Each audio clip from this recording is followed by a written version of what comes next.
The red dust kicked up around Amanda Taylor's boots as she walked across the dig site.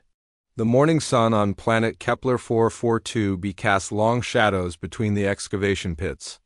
She had been leading this archaeological team for 3 months now, and today felt different. Today felt important.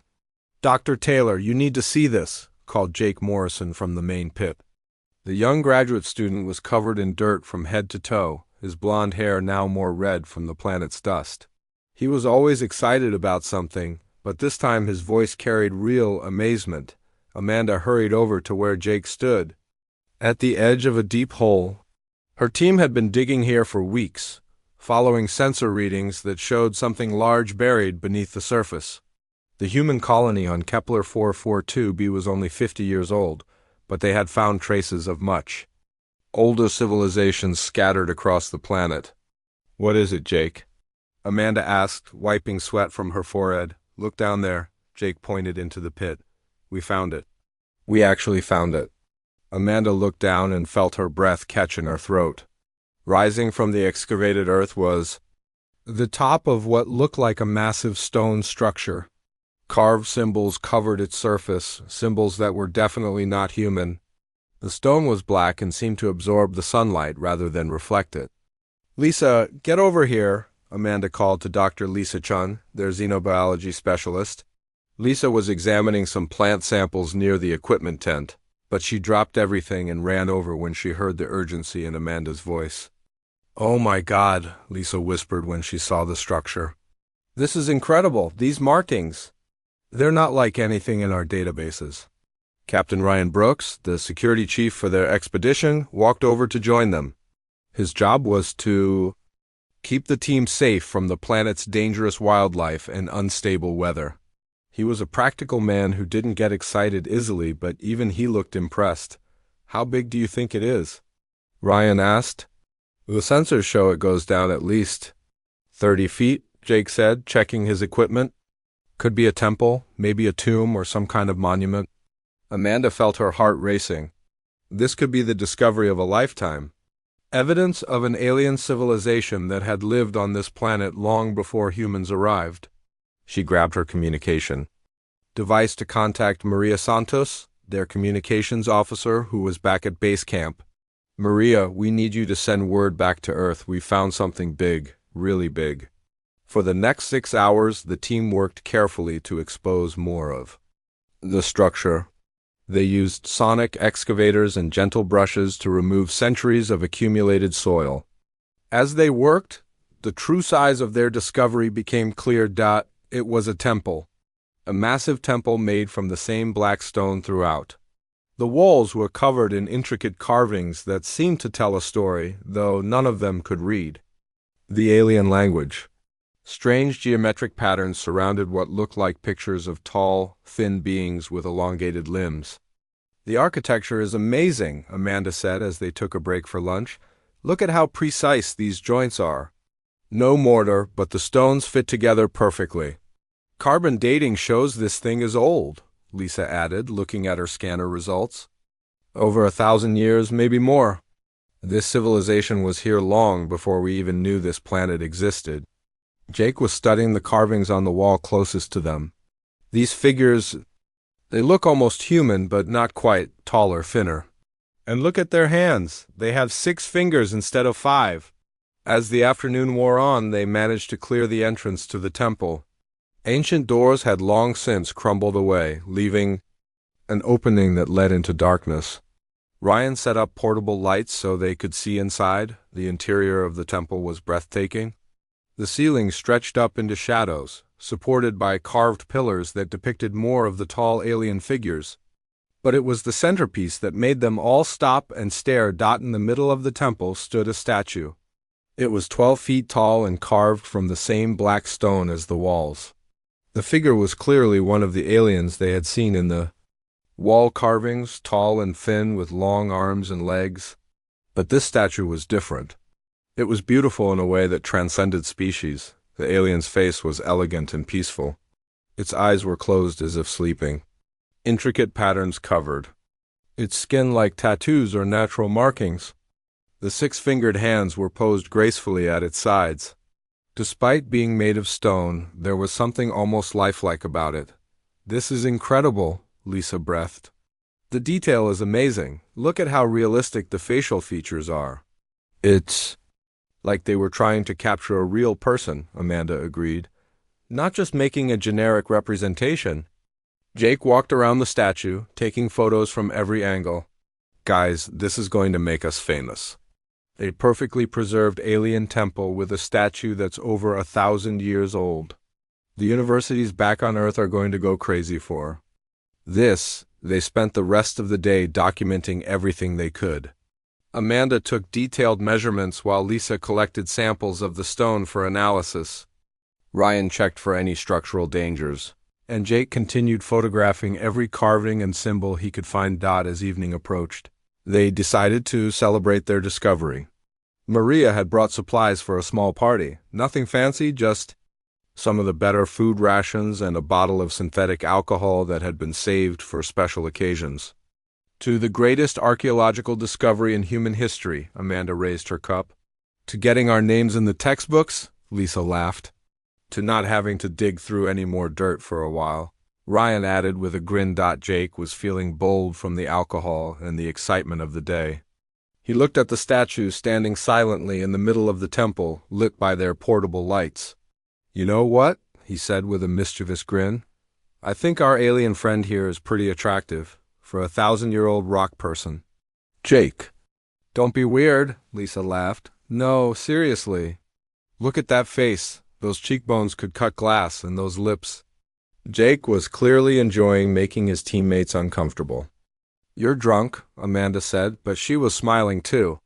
"I bet ancient aliens were great kissers," Jake continued. "All that experience. Think about it, 1,000 years of practice." "Okay, that's enough," Ryan said, but he was fighting back laughter. "Prove it," Maria challenged.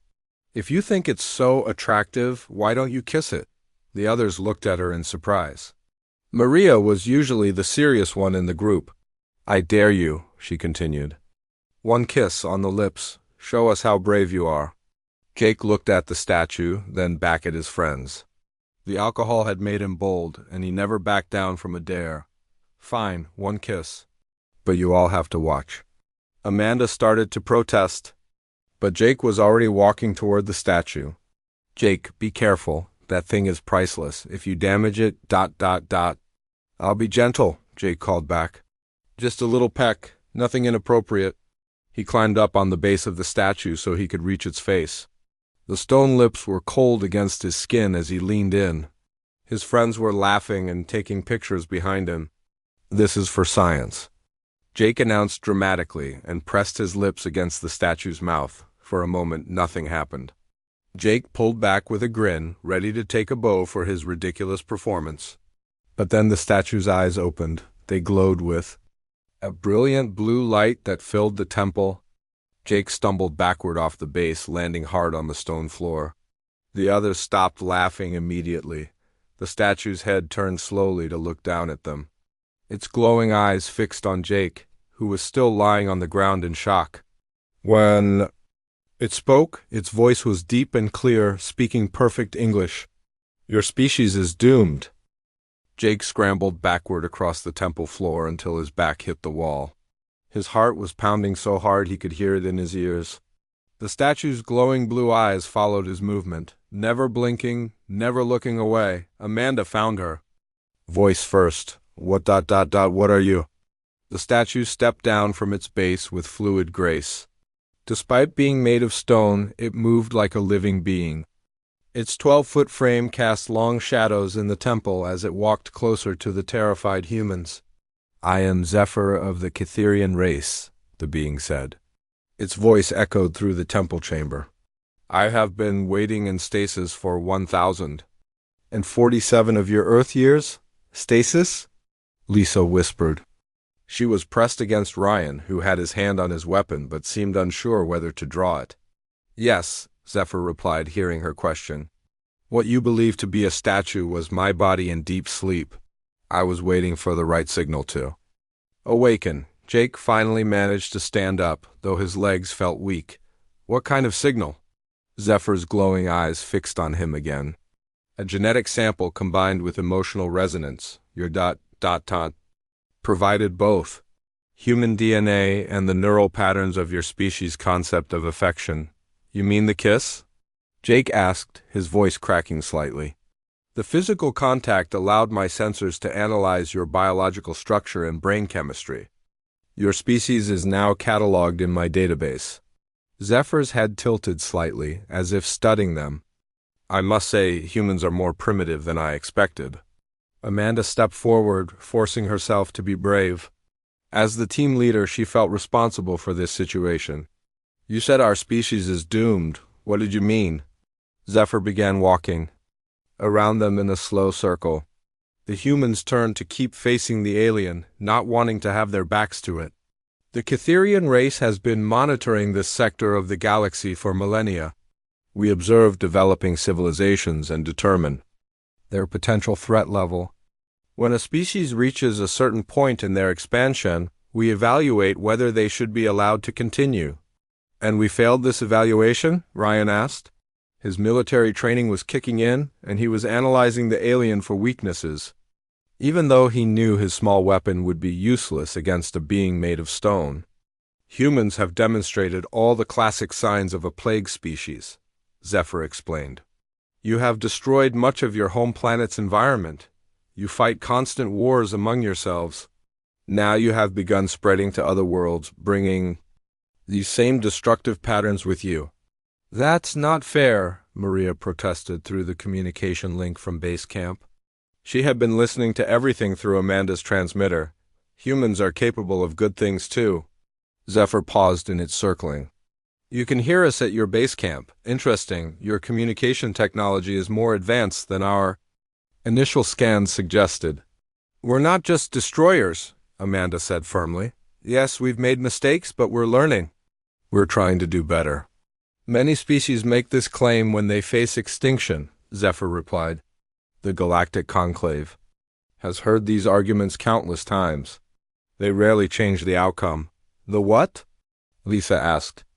The Galactic Conclave is a coalition of the oldest and most powerful civilizations in this part of the galaxy.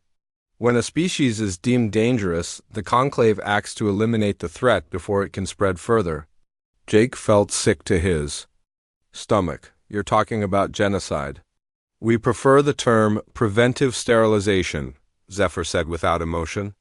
17 species have been eliminated in the past 5,000 years. Each one showed the same patterns of aggression and environmental destruction that humans display. When? Amanda asked quietly. When will they come? I sent the signal. To awaken when your companion made contact with me? The message has already been transmitted to the Conclave. Their fleet will arrive in 7 of your Earth days. The humans exchanged horrified looks. 7 days. Their entire species had 7 days left to live. Is there anything we can do? Amanda asked desperately. Some way to prove we're not a threat? Zephyr stopped moving and stared at her for a long moment. That is ... an unusual question. What do you mean? Most species, when informed of their impending extinction, immediately begin planning for war or try to flee. You ask if there is a way to prove your worth. This is unexpected, so there might be a chance? Jake asked, hope creeping into his voice. The Conclave's decision is usually final, Zephyr said slowly. However, there have been rare cases where additional evidence has changed their judgment. 3 times in recorded history, a species has been granted a reprieve. What kind of evidence? Lisa asked. Proof that the species can evolve beyond their destructive nature. Demonstration of wisdom, compassion, and the ability to control their own expansion for the greater good of the galaxy. Amanda's mind was racing. You've been asleep for over 1,000 years. You don't know what humans are really like now. You're judging us based on old information. I have access to data collected by our monitoring stations throughout your expansion. Period, Zephyr replied. The patterns remain consistent. But you don't have the full picture, Maria's voice came through the communicator. You see the big political movements, the wars, the environmental damage. You don't see the individuals who risk their lives to save strangers. You don't see the scientists working to heal the planet. You don't see the artists creating beauty or the teachers helping children learn to be better than their parents. Zephyr was quiet for several seconds. These individual actions you describe, they occur frequently? Every day, Amanda said. Millions of times every day. Yes, humans can be destructive and selfish, but we can also be incredibly generous and brave. We sacrifice for each other. We protect those weaker than ourselves. We try to make things better, even when it costs us. Show me, Zephyr said suddenly. What? I will observe your species for the remaining 7 days before the conclave arrives. If you can demonstrate that humans possess the qualities you claim, I will ... adding my observations to their data. You'll speak for us? Jake asked. I will report what I observe, nothing more. The decision remains with the conclave. That's not much of a chance, Ryan said grimly. It is more than most species receive, Zephyr replied. The fact that I am willing to observe at all is unprecedented in my experience. Amanda felt a small spark of hope. It wasn't much, but it was something. What do you want to see? How can we show you who we really are? I will observe normal human behavior. You will continue your activities as if I were not here. Any attempt to stage false demonstrations of virtue will be detected and will result in immediate termination of this evaluation. And if we pass your test? Lisa asked. If your species demonstrates genuine evolution beyond the patterns that marked you for elimination, I will present your case to the conclave. Whether they choose to listen is beyond my control. The weight of the situation settled on all of them. The fate of humanity rested on what they could show this ancient alien in just 7 days. Every action would be watched and judged. There's something I don't understand, Jake said. Why are you even willing to give us this chance? You said it was unprecedented. Zephyr was quiet for a long moment. Your action in making contact with me was ... curious. You showed no fear of the unknown. Your companions encouraged this behavior rather than stopping it. When informed of your species' fate, your first thought was to ask if you could change it rather than to fight or flee. These responses do not match the profiles of the 17 species that were eliminated. Maybe because we're not like them. Amanda said softly. Perhaps, Zephyr replied. That is what we will determine in the next 7 days. The alien moved back toward the center of the temple. I suggest you contact your leaders and inform them of the situation. The conclave fleet is substantial. 700 ships carrying weapons capable of sterilizing entire planets. If humanity is to have any chance, your people must know what they face. Amanda activated her emergency transmitter to contact Earth directly. In a few hours, every human leader would know that their species was about to be judged by an alien tribunal. The question was, would 7 days be enough to prove they deserved to live? The news spread across Earth in less than 6 hours. Emergency broadcasts interrupted every television program, radio show, and internet stream. World leaders abandoned their regular schedules and rushed to emergency meetings. The message was simple and terrifying. Humanity had 7 days to prove they deserved to live. On Kepler 442b, Amanda stood outside the temple watching the sunrise. She had barely slept. How do you prove an entire species is worth saving in just 1 week? The weight of responsibility felt crushing. You look tired, Zephyr said, stepping out of the temple behind her. The alien had spent the night standing motionless in the center of the temple, doing whatever it was that ancient aliens did when they were thinking. I couldn't sleep, Amanda replied. I kept thinking about what we need to show you, but I don't know where to start. Start with truth, Zephyr said. Show me how humans really behave when they think no one important is watching. Amanda's communication device beeped with an incoming message from Maria at base camp. Dr. Taylor, we have a situation. The seismic sensors are showing unusual activity about 20 kilometers north of here. It looks like the ground might be unstable. How unstable? Amanda asked.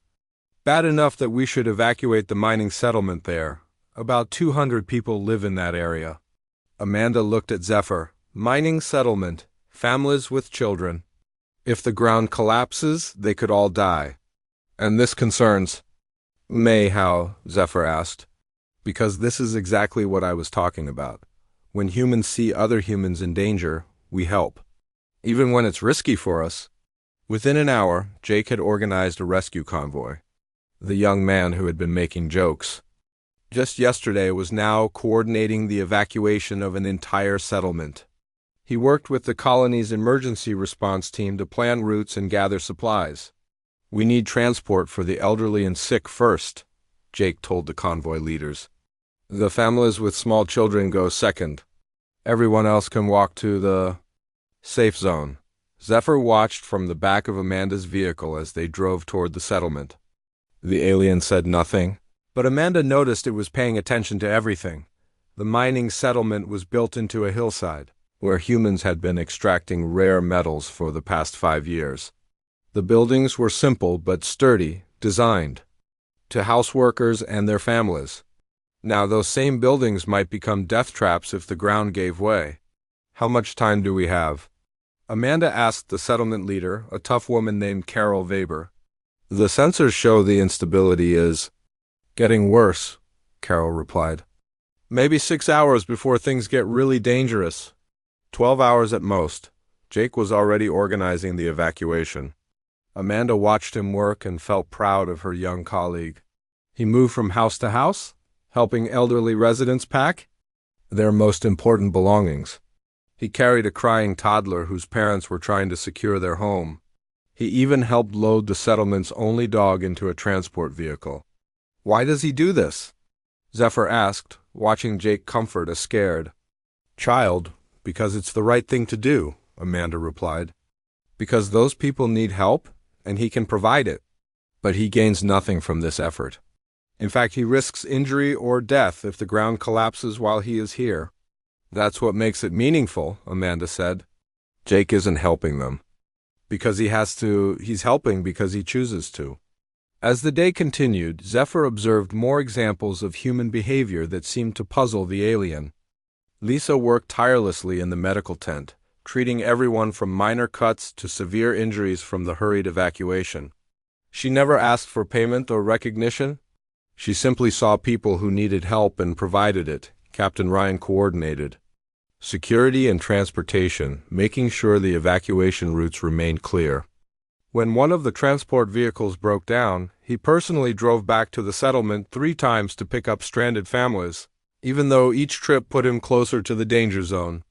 Your species expends significant resources protecting individuals who contribute little to overall survival, Zephyr observed as they watched Ryan help an elderly man into his vehicle.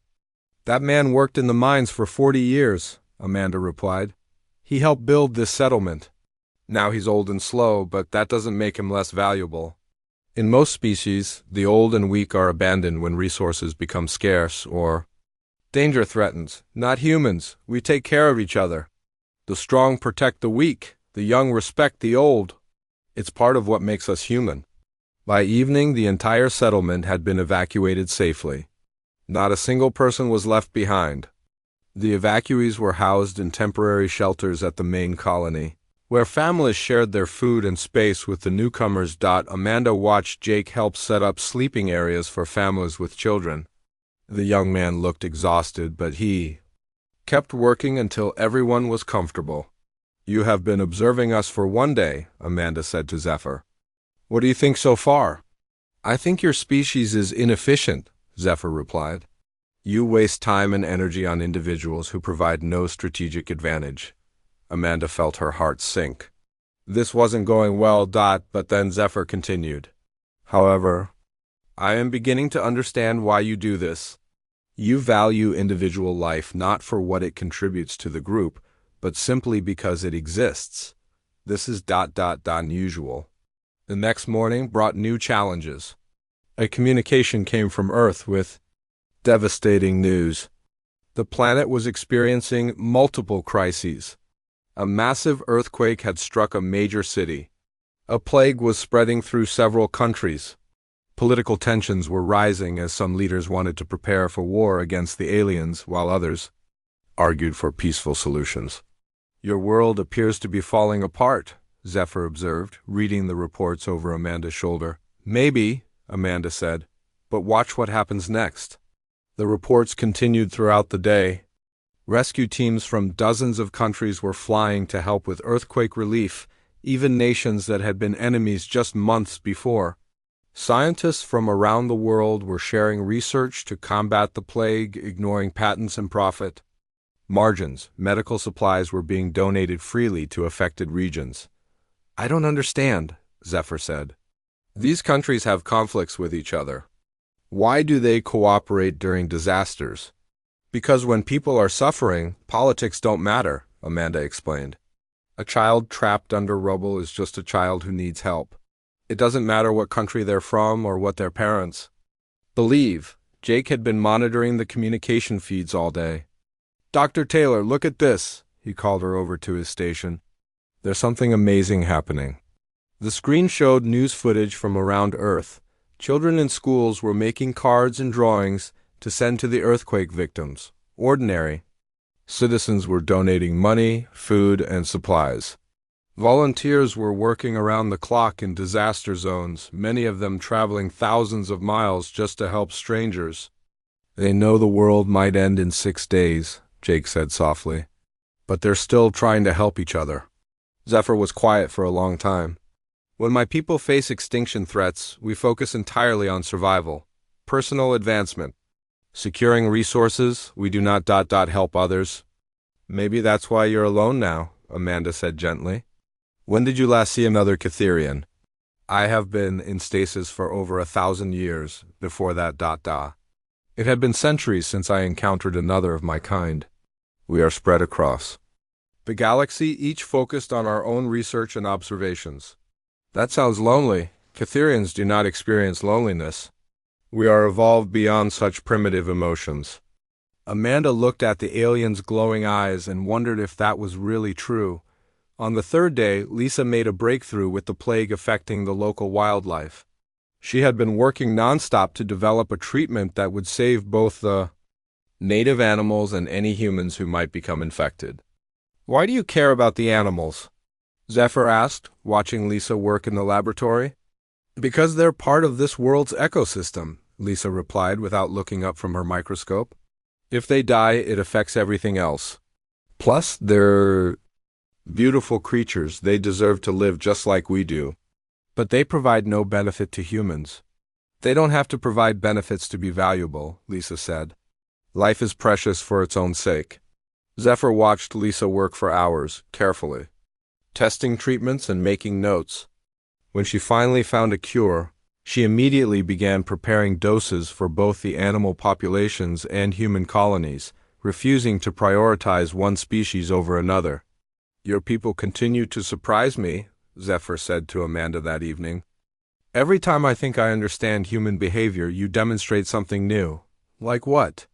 "Like the fact that you are facing extinction, yet you still spend time saving animals that most species would consider irrelevant. Like the fact that your young male Jake has spent 3 days helping others when he could be using that time to prepare for his own survival." Amanda smiled. "That's what makes us human. We don't just survive. We live. We care about things beyond ourselves. Even when it would be more logical to focus on self-preservation. Especially then. The worst times bring out the best in us. When everything seems hopeless, that's when humans show what we're really made of." Zephyr was quiet for a moment.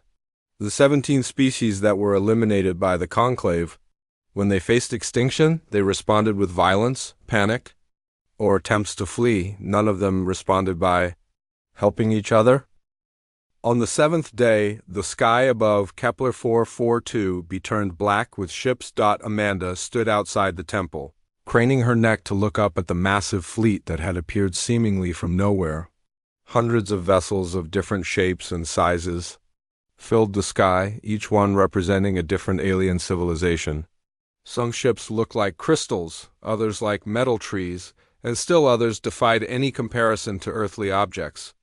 734 ships, Zephyr said, standing beside her. representatives from 43 different species. The largest conclave fleet assembled in over 2,000 years. Why so many? Jake asked. He had barely left Amanda's side since the ships arrived, as if staying close to the team would somehow protect them all. Word has spread throughout the galaxy that a Catherian has requested a formal hearing for a species marked for elimination. This has never happened before. Many have come to witness this unusual event. The largest ship in the fleet was a massive black pyramid that seemed to absorb light, just like Zephyr's stone body. It descended slowly until it hovered just above the temple complex. A beam of blue light shot down from the ship, and three figures materialized in the light. The first being was tall and thin like Zephyr, but its skin was metallic silver instead of black stone. The second looked like a walking tree made of crystal, with branches that glowed with inner light. The third was the most disturbing, a writhing mass of dark energy that seemed to shift and change shape constantly. High Adjudicator Nyx, Zephyr said, bowing slightly to the silver figure. High Adjudicator Thorn, he nodded to the crystal tree. High Adjudicator Void, he acknowledged the dark energy being. Nyx stepped forward, and when it spoke, its voice was cold and emotionless. Catherian Zephyr, you have made an unprecedented request? Explain why these humans deserve consideration that 17 other species did not receive. Amanda felt her mouth go dry. This was it. The moment that would determine whether humanity lived or died. She looked at Zephyr, hoping the alien would speak for them, but Zephyr remained silent. I believe you were asked to speak for your species, Nyx said, turning its attention to Amanda. Do so now. Amanda stepped forward, fighting every instinct that told her to run or hide. My name is Dr. Amanda Taylor. I represent humanity not because I was chosen by our leaders, but because I happened to be here when your observer awakened. Proceed, Nyx said. We know what you think of us. We know you see us as destroyers and conquerors. And you're not entirely wrong. Humans have done terrible things. We fought wars, damaged our planet, and made mistakes that cost millions of lives. The crystal being Thorn spoke in a voice like wind chimes. Then you admit your species is dangerous? We admit we're imperfect, Amanda replied. But being imperfect isn't the same as being evil. Humans learn from our mistakes. We grow, we become better than we were. The dark energy being Void spoke, in a voice like whispers in a cave. All species claim they can change when faced with extinction. The Vaxarians made the same argument, as did the Trethan Empire and the Cosmic Federation. All were eliminated. Maybe they were eliminated because they were alone, Jake said, stepping up beside Amanda. Because they only thought about saving themselves? NYX turned its cold gaze on Jake. Explain. Jake's voice shook slightly, but he continued. When humans face danger, we don't run away and leave others behind. We stick together. We help each other. Even people we don't know. Even people we don't like. Show them, Zephyr said quietly. Amanda activated her communication device and projected the reports they had been receiving from Earth over the past week. Images filled the air above them. Rescue workers pulling earthquake victims from rubble. Doctors working around the clock to treat plague patients. Volunteers distributing food to refugees. These people know they might die in the next few hours, Amanda said. But they're still helping others.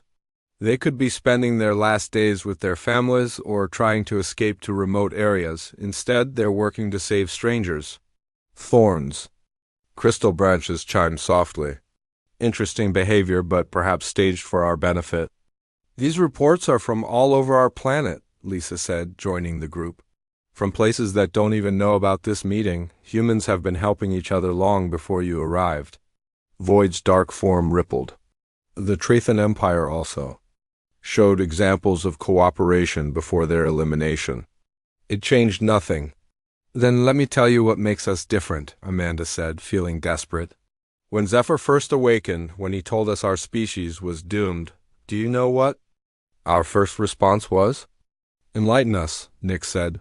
We asked if there was anything we could do to prove we were worth saving, not how to fight you. Not how to run away. We asked how to prove we deserve to live. Many species attempt negotiation when facing superior force. Void replied. No, you don't understand, Jake said. We didn't ask how to save ourselves. We asked how to prove our entire species was worth saving. All of humanity. Every single person on every planet and ship and station. We were willing to take responsibility for all of them. Zephyr stepped forward.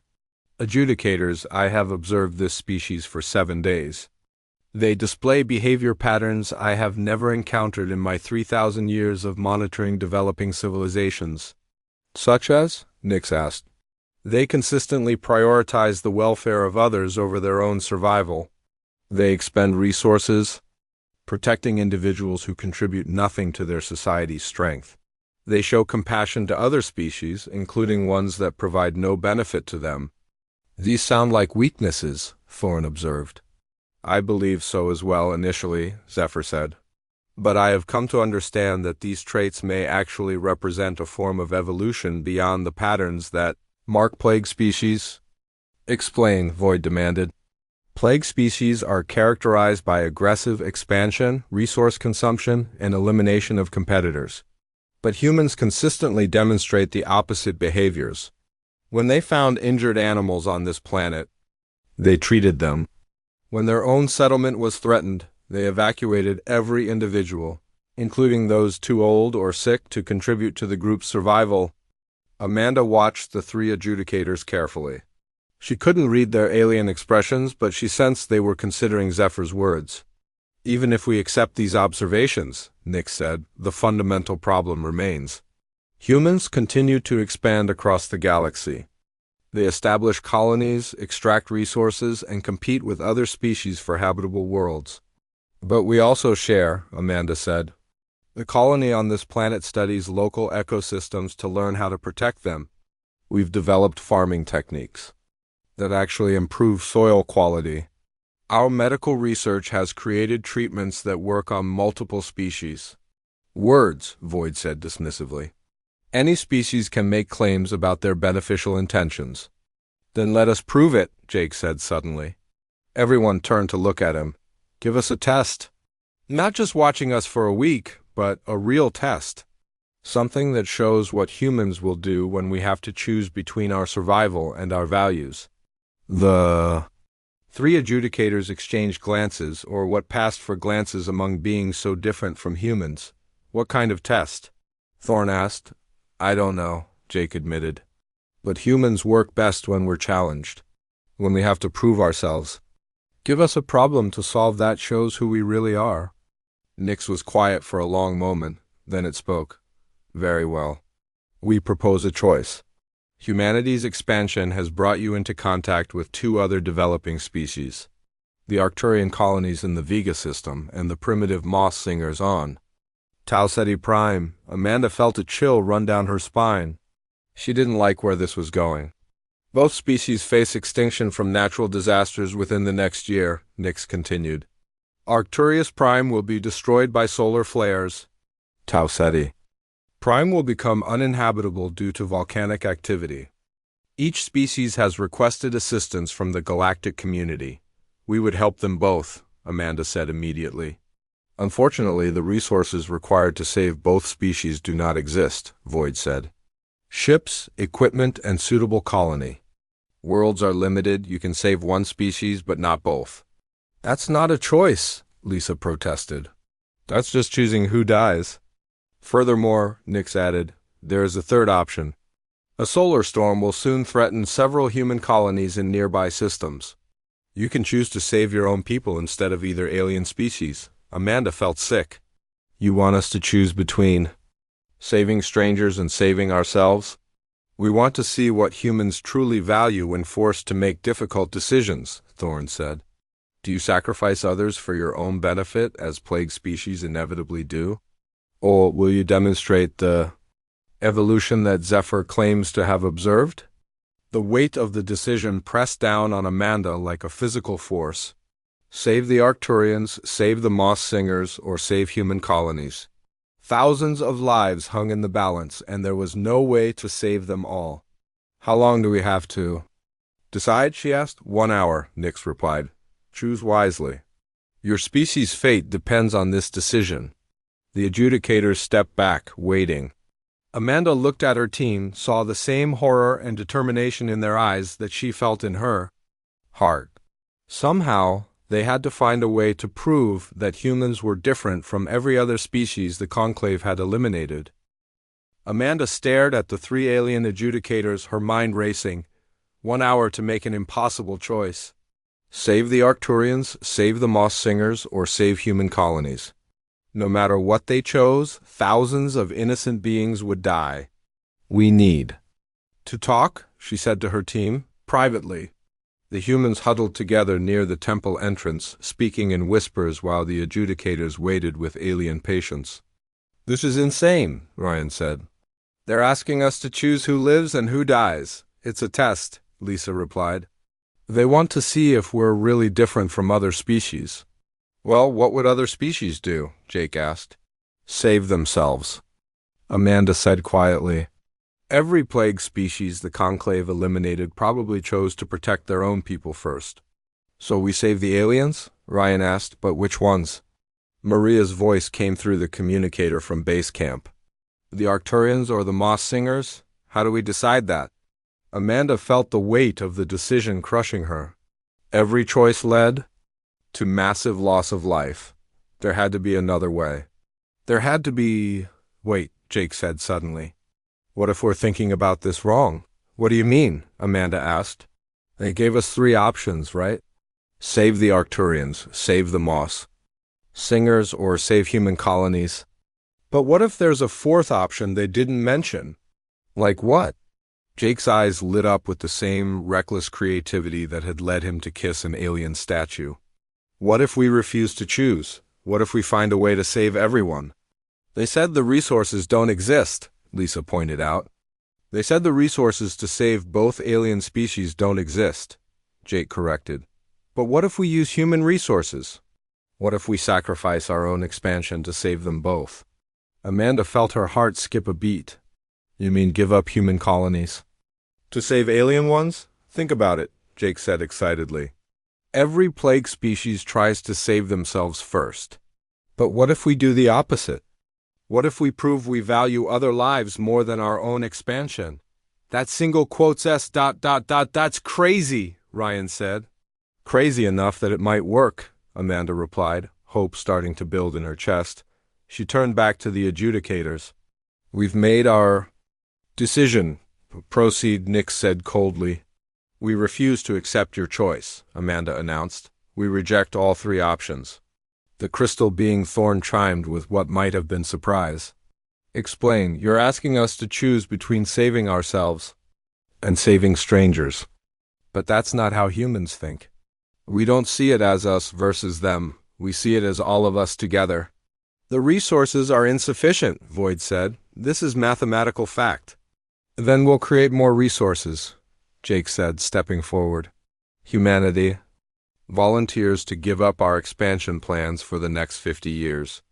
Every ship we would have used for new colonies, every piece of equipment we would have used for mining or terraforming, every resource we would have spent on ourselves, we'll use it all to save the Arcturians and Moss Singers. The 3 adjudicators were silent for a long moment. You would sacrifice your species' growth to save aliens you have never met? Nix asked. Yes, Amanda said without hesitation. Because that's what makes us human. We help others even when it costs us, especially when it costs us. This is illogical, Thorn observed. Your species would fall behind other civilizations. You would lose competitive advantage. Maybe, Lisa said. But we'd still be alive.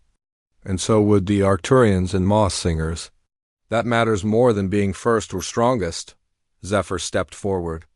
Adjudicators, this is exactly the evolutionary behavior I observed.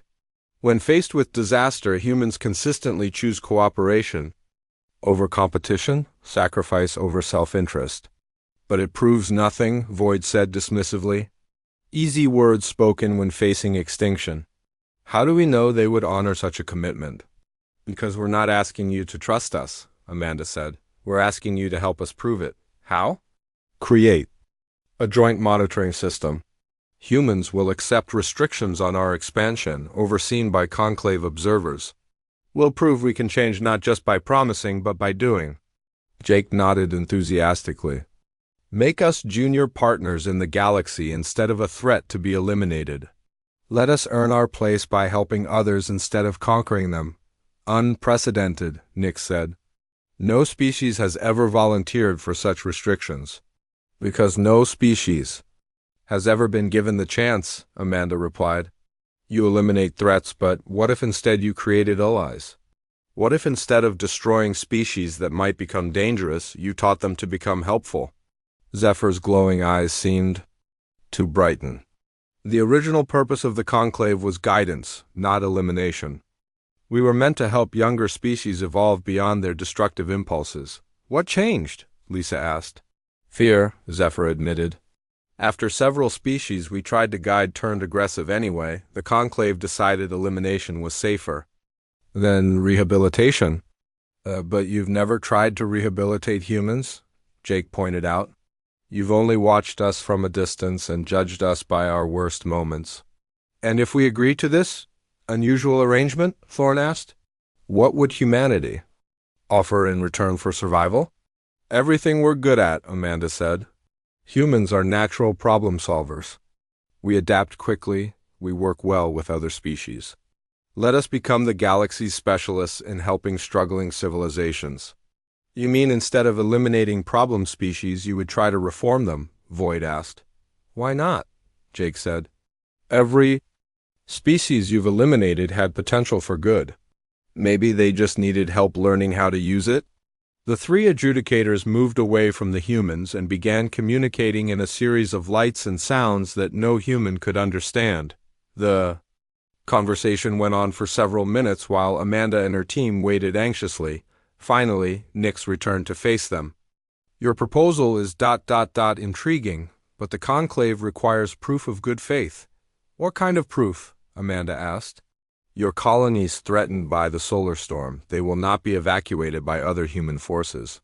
If you are truly committed to this path, you will personally lead the rescue mission, using only resources you can gather from this system. Amanda felt her stomach drop. You want us to prove our commitment by risking our own lives? We want to see if humans will act on their principles when personal cost is involved, Thorne explained. Jake laughed, surprising everyone. You still don't get it, do you? The personal cost is what makes it meaningful.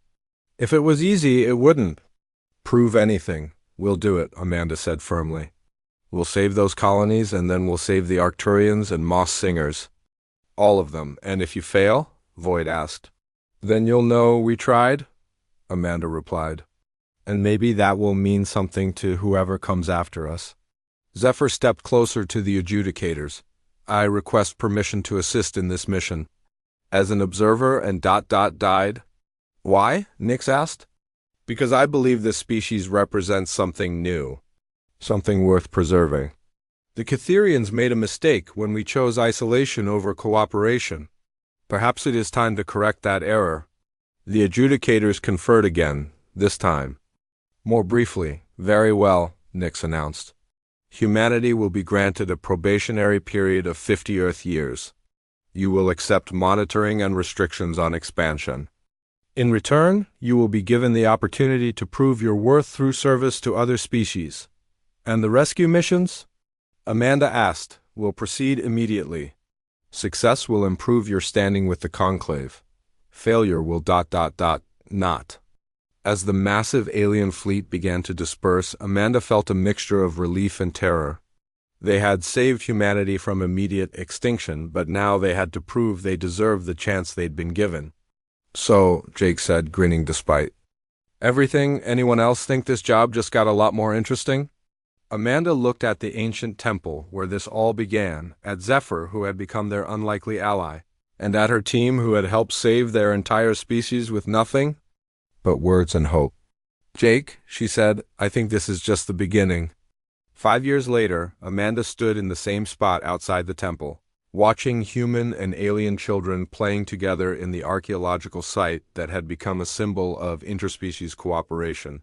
The Interspecies Empathy Institute had successfully help 7 different species avoid extinction, and applications for assistance came in every week. Jake approached, carrying his infant daughter. Remember when our biggest worry was finding some old alien artifacts? I remember when you kissed a statue and nearly got humanity eliminated. Amanda replied with a smile. Zephyr emerged from the temple, where the alien now served as director of xenocultural studies. The irony remains amusing. A moment of human frivolity led to the greatest advancement in galactic civilization in millennia. Maybe that's the most human thing of all, Amanda said, finding hope in the most impossible places. Above them, ships from dozens of species came and went peacefully, carrying supplies to struggling colonies and bringing students to learn about cooperation instead of conquest.